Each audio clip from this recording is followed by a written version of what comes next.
Estruturas de controle em algoritmos.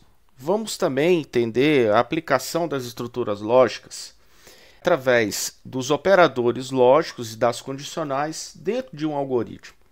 Nós vimos o conceito de algoritmo. Revisando a aula passada, algoritmo se trata de uma sequência lógica não ambígua, tá? Que parte de uma abstração para resolver um determinado problema. Segundo alguns estudiosos, baseado na lógica estruturada, Bohm e Jacopini, que desenvolveram o teorema da programação estruturada, eles provaram que qualquer algoritmo, você precisa saber de três estruturas. Estruturas sequenciais, de repetição e de seleção. Afinal, que estruturas são essas? São estruturas que vão utilizar exatamente o conhecimento de lógica que acabamos de ver. Lembrando que nós não vimos um curso de lógica. A lógica, o estudo da lógica, ele é muito mais profundo, ele possui outros elementos. Mas para a construção de algoritmos, o que nós precisamos saber, por enquanto, é o que foi proposto. Estrutura sequencial. Vimos que um algoritmo é uma sequência de passos, não é isso? Uma sequência ordenada, não ambígua, que parte da nossa abstração para resolver um problema. Então, aqui, estrutura sequenciada. Um algoritmo é uma estrutura sequenciada. Vocês lembram da receita do pão de queijo que vimos na primeira aula? Pois bem, nós temos uma estrutura sequenciada para poder construir um algoritmo. E o que é uma estrutura de repetição? São comandos que, dada uma determinada condição, ele vai repetir uma sequência, um conjunto de ações ou passos de acordo com certa determinação ou até o momento em que uma determinada condição seja satisfeita. Por exemplo, repita 10 vezes um determinado passo. Ou, enquanto o meu número for 10, repita essa instrução. Ou, enquanto o meu argumento for verdadeiro, repita a instrução. Quando ele for falso, ele saia da minha estrutura de repetição. Então aqui é onde nós vamos aplicar o nosso conhecimento de lógica adquirido. Então temos estruturas de repetição, que veremos mais à frente, de maneira mais aprofundada. Não se preocupe se você não está entendendo no momento. Como eu falei, repita x vezes.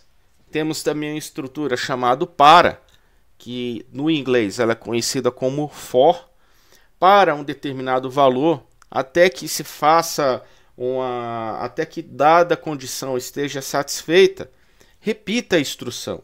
Por exemplo, para x, né, uma variável, um valor, né, um container, vamos assim dizer, porque vamos ver ainda o conceito de variável. Ele tem um valor 1. Quando ele tiver o valor de 10, ele vai parar de fazer a minha repetição. Então, todas as vezes que ele entra aqui na minha estrutura de repetição, ele vai receber x é igual a x mais 1. Se x for 1, ele vai ser 1 mais 1 vai ser 2. Então, quando ele entrar no próximo passo, ele vai ser 2. Quando ele for 10, ele para a instrução. Então, temos também aqui a estrutura de repetição enquanto. Né? Enquanto, por exemplo, o comilão estiver faminto, faça determinada coisa. Enquanto o comilão comer apenas comida, faça pontuação. Quando há uma pontuação positiva. Quando ele comer algo que não seja comida, seja um objeto, faça uma pontuação negativa. Tá? Então temos aí também estruturas para poder fazer uma repetição. Né? Ele vai continuar comendo enquanto ele estiver comendo comida. Estruturas de seleção. Como o próprio nome já diz, ela resulta de uma expressão lógica em que um determinado comando seja verdadeiro, ele vai ter uma determinada ação, uma seleção. Quando for falso, ele realiza uma ação diferente. Então eu tenho um teste lógico aqui. Perceba, todo teste lógico ele se fundamenta a partir daquilo que aprendemos da estrutura lógica, tá? Tanto dos meus operadores como da minha condicional. Exemplos de estrutura de seleção. Se a minha sentença for verdadeira, então faça tal coisa. Se não, Caso a condição não seja satisfeita, realize outra operação.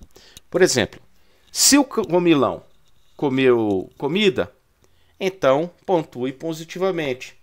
Se não, pontue negativamente.